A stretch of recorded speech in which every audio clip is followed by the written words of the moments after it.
Hello again. This time I've decided to share with you a film that takes us all the way back to the earliest days of cinema. An important film for its innovation and influence, but also because it has stood the test of time.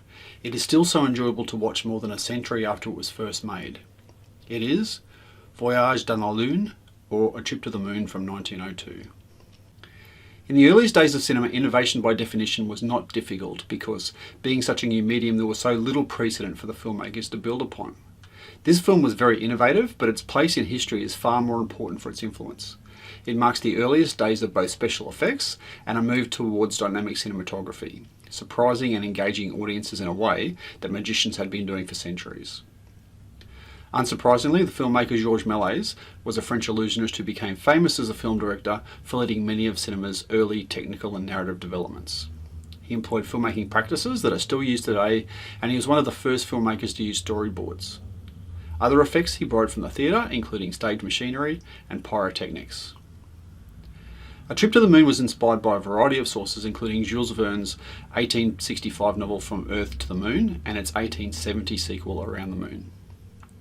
Other likely influences include H.G. Wells' The First Man in the Moon from 1901, Jacques Offenbach's operetta Le Voyage dans la Lune, an unauthorised parody of Verne's novels, and a trip to the moon attraction at the 1901 Pan American Exposition in Buffalo, New York. This was one of the most complex films that Méliès had made and employed every trick he had learned or invented.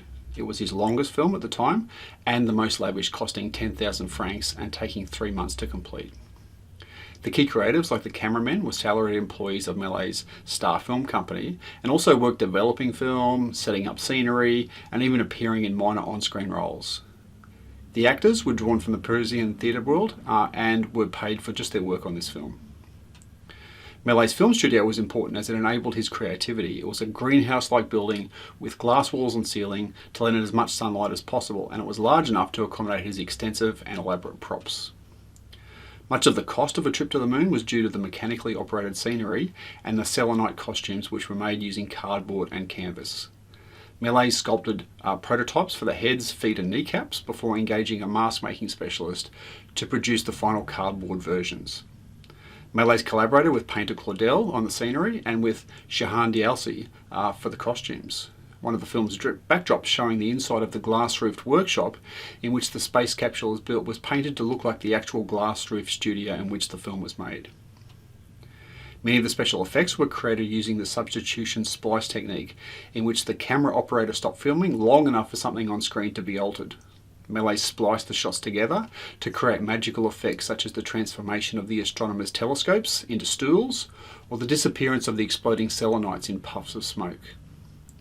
The film also featured transitional dissolves and time-lapse photography.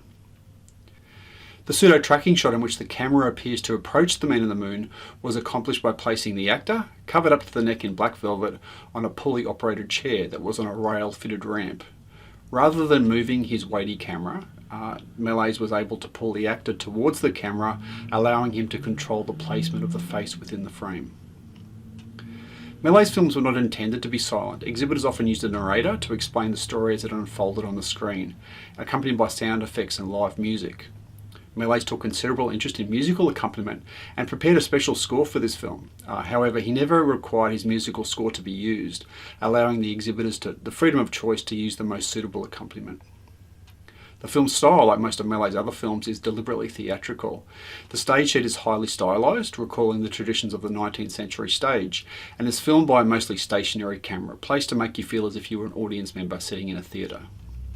This stylistic choice and the move away from making slice-of-life short docos were Méliès' first and biggest innovations.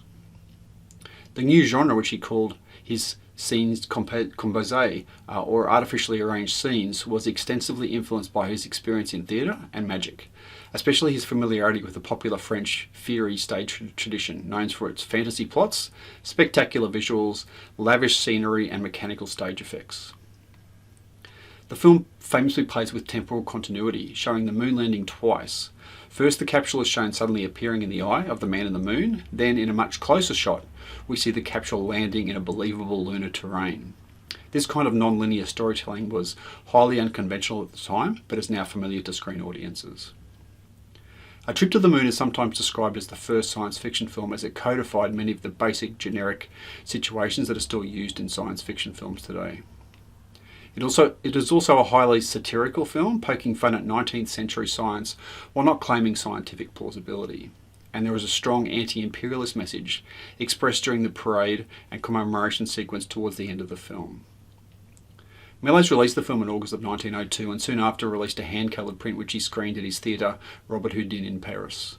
The film was shown after Saturday and Thursday matinee performances by Méliès' colleague and fellow magician Jules Eugène Legris. Méliès tried and failed to sell his film to French fairground exhibitors who were put off by its unusually high price. So Méliès allowed one exhibitor to screen it for free, and when enthusiastic fairgoers kept the theatre packed until midnight, the exhibitor paid the original price plus 200 francs for the screening rights. The film was a big success across France, running uninterrupted at the Olympia Music Hall in Paris for several months.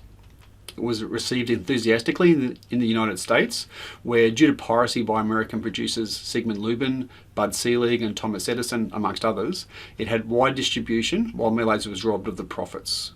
The film also did well in Germany, Canada and Italy, where it was featured as a headline attraction through until 1904.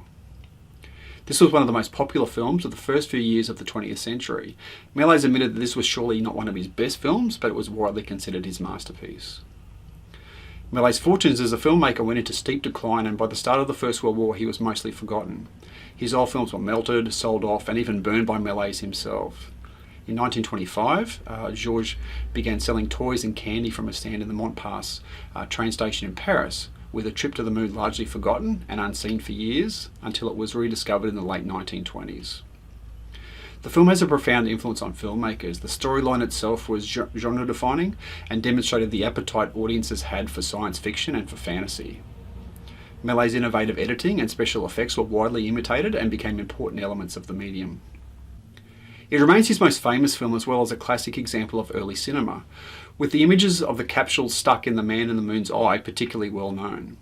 The film has inspired other creative works ranging from Segundo de Chaumont's 1908 unauthorised remake, Excursion to the Moon, to the tribute to Méliès in the 2007 novel The Invention of Hugo Cabret, and Martin Scorsese's subsequent film adaptation, Hugo. Film scholar Andrew Rausch includes it amongst the 32 most pivotal moments in the history of film, saying it changed the way movies were produced. It is the very first film listed in the 1001 movies you must see before you die, where they argue that the film deserves a legitimate place amongst the milestones in world cinema history. So lots of reasons to watch this film. Despite it being only short, it is fabulously entertaining. It's also incredibly important. It influenced so many filmmakers that followed. It's changed film from this point forwards. And again, for people who are interested in the history of film, it's something worth watching as well. So what I'd suggest you do is that you go to our website, find our link to this particular film, click on it and watch it. Again, it won't take very long, but watch it several times even. And what I'd love you to do is come back and let us know what you think of this particular film and whether you'd recommend it to others. And then we'll see you back again in the not too distant future for our next classic films review. Catch you next time.